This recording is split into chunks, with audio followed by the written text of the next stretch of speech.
Когато стана така, се качих, видях вишки разрушени, помислих, че съм сам, изстрелял съм си патроните, много се оплаших, много. И съм плакал.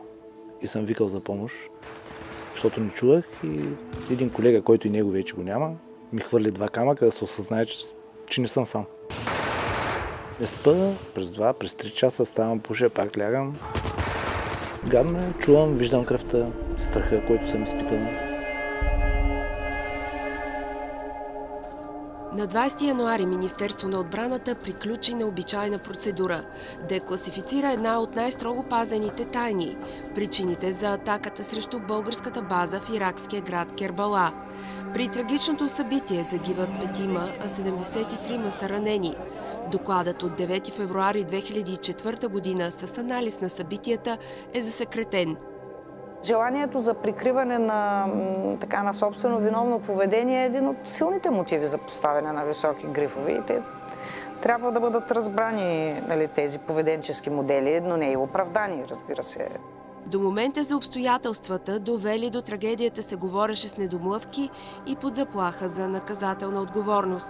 Процедура, която неколкократно за тези 10 години е трябвало да бъде проведена, е задължението на съответния орган на всеки 2 години да преразгледа информацията, която притежава и да свали нивото на грифовете.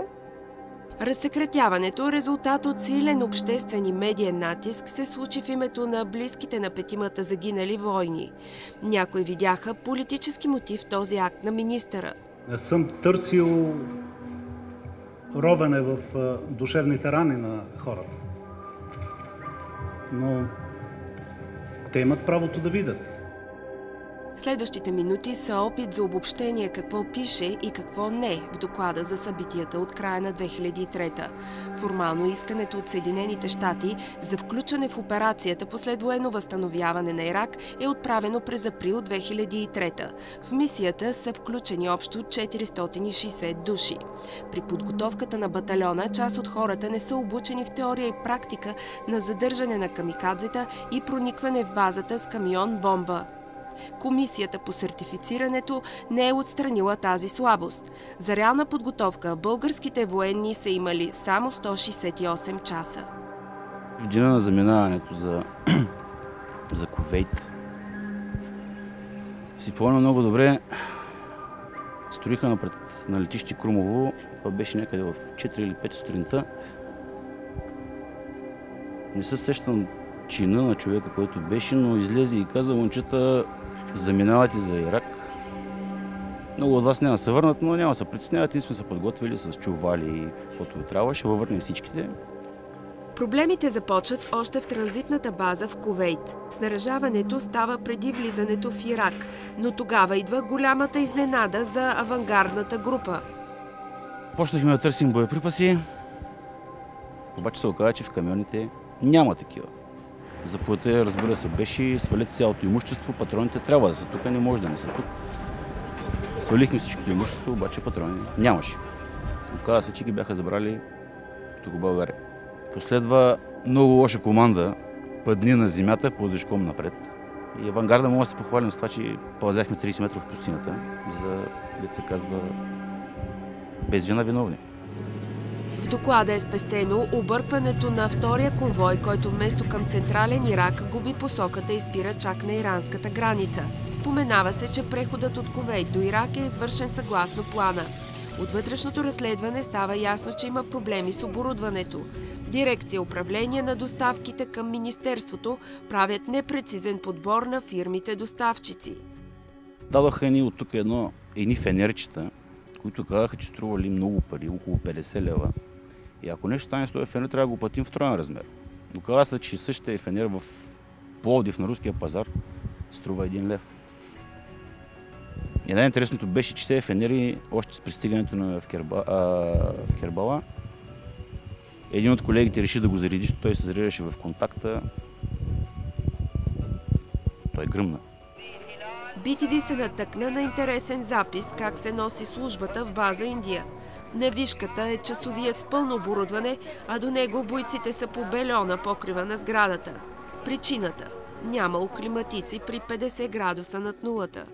Като легнеш вечерно време да спиш, не можеш да спиш. Всичко живо излизаше горе на покрива на училището и там спяха. Включително докато бяха американците, те правяха абсолютно също. Ние видяхме от тях, т.е.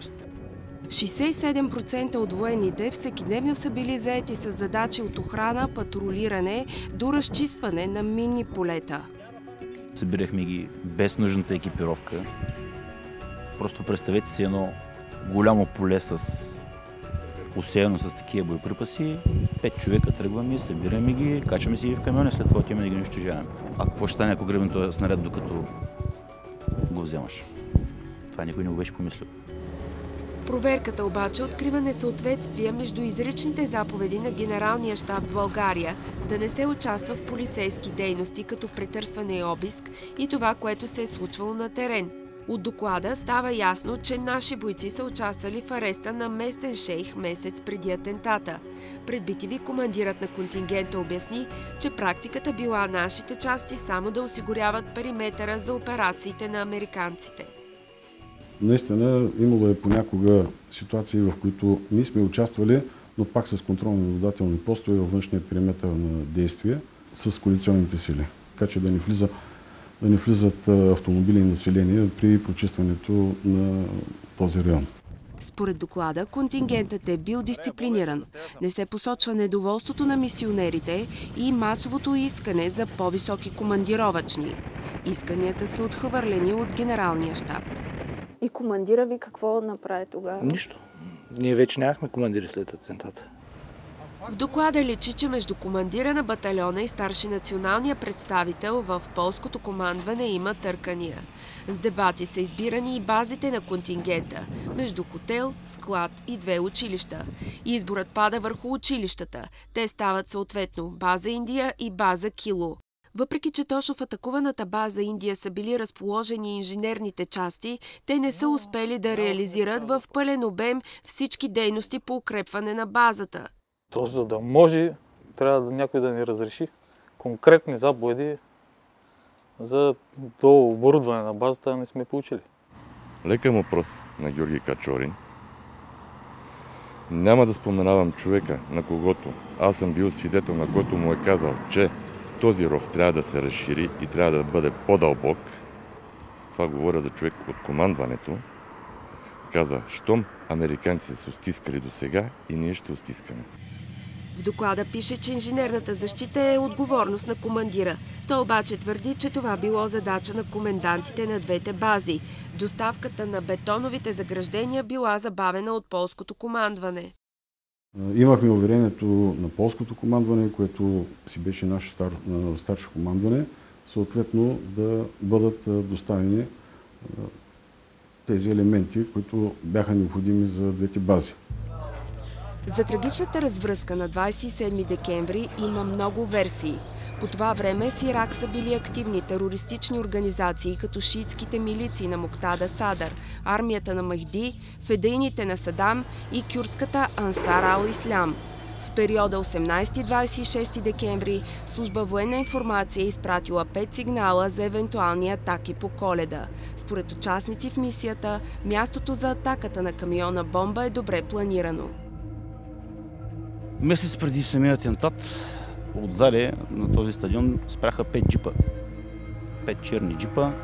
Слязоха 15 човека от джиповете. Доста добре облечени с шлифери, нали, не с роби. Всеки беше с камера и фотоапарат и започнаха да снимат базата. Обрахме им апарати, камери, абсолютно всичко им взимахме.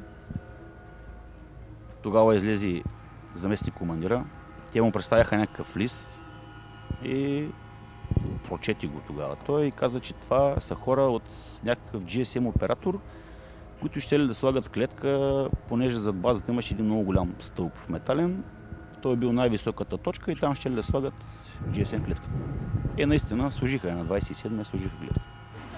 Разказите на очевидците за атаката на 27 декември се разминават дори по време. Според едни всичко е започнало в 12:15, според други в 12:45 местно време. Камионът цистерна приближава през футболното игрище, което се използва и за хеликоптерна площадка. Синият камион с 2 или 3 атентатори минава напряко през стадиона и продължава по пътеката от хеликоптерната площадка до базата. Там няма защитен ров, който да го спре. Пътят е същият, по който само няколко дни по-рано минава инспектираща комисия от Генералния щаб. Значи всъщност атентаторите са минали през маршрута за официалните лица. Точно. Там, където трябваше да минават гостите. Ситуацията се развива за 15-20 секунди преди взрива, ще посочи в доклада си командирът. Изключително изненадващо беше появата на този камион, тъй като информациите, които получавахме от разузнавателните сили и средства на полската бригада, на американското командване, е, че нямаше такива коли-бомби, специално за камиони, които да действат на територията на Карбала. Очевидци казат, че камионът е спрян от часовите на вишките. Започнали да стрелят, когато от камиона открили стрелба. Иначе нямали право. Значи този камион в този интервал от 40 метра е бил обстрелян вече от хората от постовите, което за мен е нещо страхотно. И аз съм говорил с момчетата, предимно със Светли Пироев. Той каза, че ако хората от камиона не са били стреляли те първи, и нашите няма да стрелят. В доклада има изрично заключение, че няма предвидени позиции за гранатохвъргачките. Въпросът с това има ли гранатомети и къде са били, вече 10 години тормози близките на загиналите и ранените. Според командира, гранатометите нямало да помогнат. Първо, имаше тая възможност, защото с моя взвод имахме РПГ-та, но от късото време за реакция, която беше за секунди, нали, нямаше тая възможност да се открие огън. И второто, ударната вълна би помела абсолютно всичко горе по покрива, тъй като личният състав беше съсредоточен на огните си позиции на покрива на базата. Гранатомети е имало, но прибрани в Сандъци, разказат очевидци. Виждал съм ги. Бяха под стъпалата, там където прибраха Петко Маринов. 3 месеца стояха там, в Сандъци.